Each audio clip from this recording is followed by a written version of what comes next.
If you don't believe me, if you don't have an Apple phone, check it. Odds on it's probably running Android. Your tablet, if it's not an iPad, probably running Android. You can get TVs that run Android. You've got games consoles that run Android. You can have Android on your watch. And you can even have it in your car. I mean, well, kind of. You see, for all the different divergence for Android that Google have put in place over the years, Android Auto is the weirdest one, if you ask me, because it's their kind of protocol.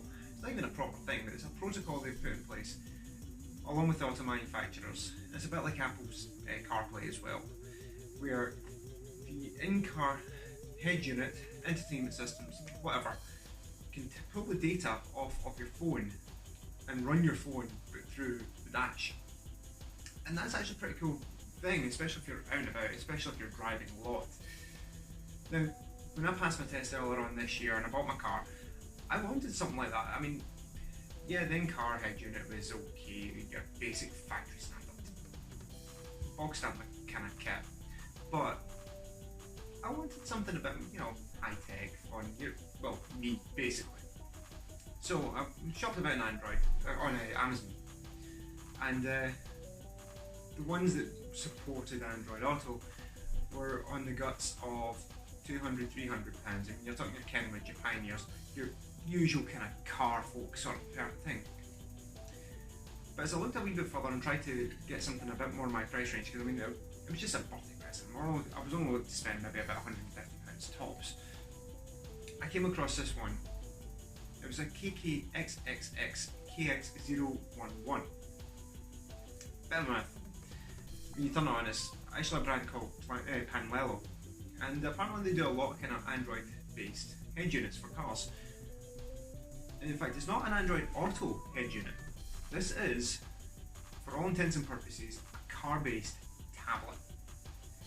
It is full on, proper, standard, vanilla Android, running a couple of extra car based apps, but it is actual Android. And it only cost me £120 for this head unit. So I took the plunge, just to see, is this really worth it? Can this actually work? Well, I finally managed, after I passed my test in November, to install the head unit, and that's me been driving for about 2 months. And it's given me ample time to actually try this head unit and see what it's like. So this is me, I'm just going to show you what this head unit can actually do. So, can you run Android in a car for under £150? My name's Mark, this is Alienated Youth. Let's take a look. Okay guys, so we're out in my car now, and as you can see in this lovely bit of my dashboard, this would be the Android head unit. So as you can see around it, we do have that kind of spacer. The head unit, it comes as factory default, it is a weird shape on this model of Ford Focus, so that's why obviously you do need the spacer around it. Otherwise it is a 2-din head unit, or 2-din size. The only thing I would change on this, if you can see here, you've got the volume dial and it is quite big, and just with this spacer I did have to chip away a bit of it. It's really just to let it sit in properly and just let it move. Otherwise it actually is a good fit. There was no other really big problems actually installing this. The other thing was the GPS, and I'll touch on that in a little bit. So, as you can see, it's a fairly standard, I mean, it's a fairly big screen. It's a 7-inch screen. Resolution is 1024 by 600. As you can see here, you've got your couple of buttons, volume dial, you have an SD card reader, you have an auxiliary in, so you can plug in your phone through your headphone socket, etc. And under this wee flap you've got a USB port as well, so it will support USB media, and believe it or not, it actually will charge your phone if you've got your USB cable on you. So the other thing I can say is the touchscreen, I think, is a resistive touchscreen. I'm not sure it's capacitive. It does feel that way. Sometimes the response is a wee bit odd, but there we go. So I'm just going to turn on, or half turn on the ignition.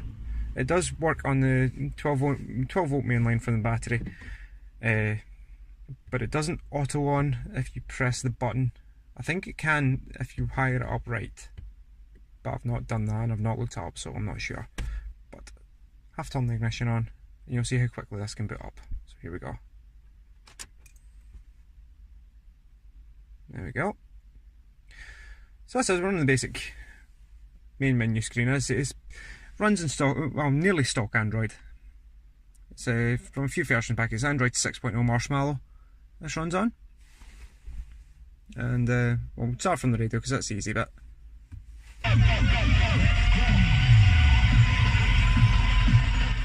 Wow, can you believe it is the last Saturday? So it's not too bad. I mean, it'd be nice if it picked up station names, like DAB station names. It's just your basic FM and AM. So it doesn't pick up DAB. It also doesn't pick up traffic reports, unusually. But I think that's because it's just a basic app. But unless you save 6 stations per band, I think there's 3 FM, 2 AM. So quite out that. And yeah, it plays, obviously has a multitasking as well there, so it plays over as well. It does have maps. The thing with the GPS, it does have an external GPS antenna, and I've mounted it on the back, or behind the head unit, underneath here somewhere, basically. But because I think the antenna needs line of sight for it to work properly, it doesn't work as well as I would like it to. I think what I'm going to have to do is drill a hole or Dremel a hole probably here to run the cable out and install it up here somewhere. When I do that, I'll put up another video, just an addendum to this one, just to prove it, or to show you how it works. But apart from that, I've not really used the GPS. I can't really tell you how well the Google Maps or any other sat-nav app really works with this, which is a shame. But I think if it works anything like your phone, it should be fine. So we'll come out of that as well. I'd say usually your multitasking as well, usually has all the apps there as well.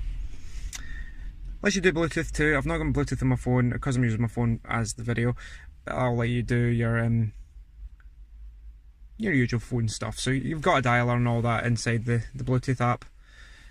It'll be here, you get your contacts, etc. So you can still phone. It has a built-in mic in the head unit itself, so you can actually use your phone hands-free, etc. for that, which is quite cool too. Now, one amazing thing this unit does have is Wi-Fi. It actually has a decent Wi-Fi antenna. It's in the back of it. Now, this is how good this Wi-Fi antenna is. It's at the back of the head unit, so it's in the back of the car, or under the bonnet. So it means it's encasing all the plastic metal trappings of the car. Now, that over there is my front door.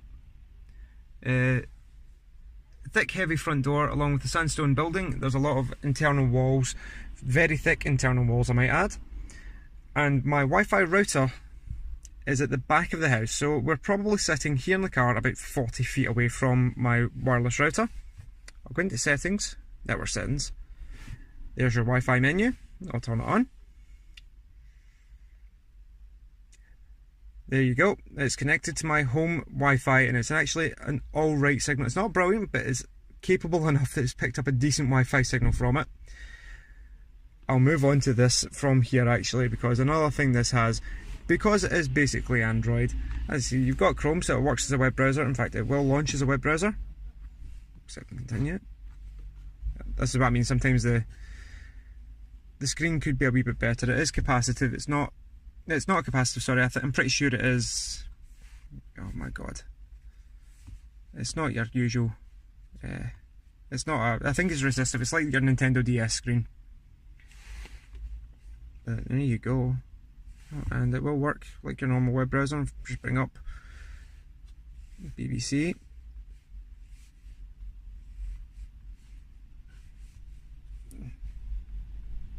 So the difference between resistive and capacitive. Capacitive detects the changes in electrical current when you use your phone or use your fingers to touch it. That's what most phone screens are.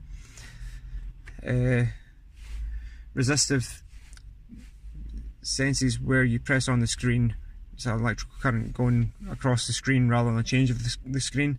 It's what was used in the Nintendo DS.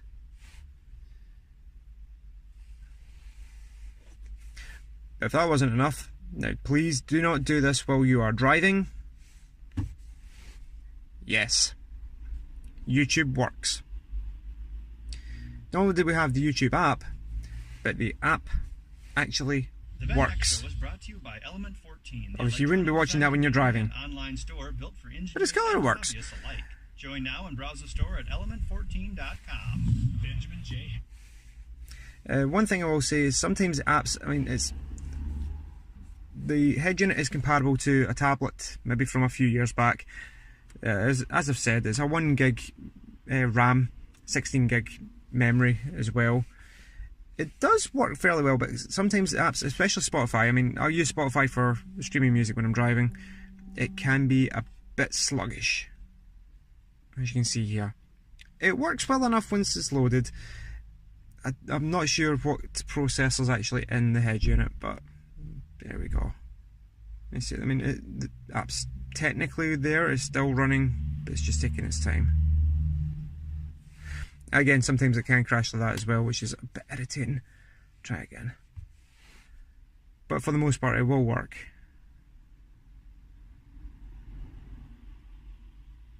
Try that again. There we go.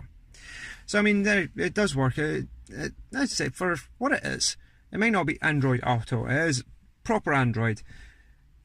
But for what it is, it's actually decent. I mean, for something that is just over £100, even if you add in the trappings like the aerial adapter and the cable, the wiring harness, and even this, for the amount of maybe about £150 of what I've actually paid for it in total, it's actually worth it.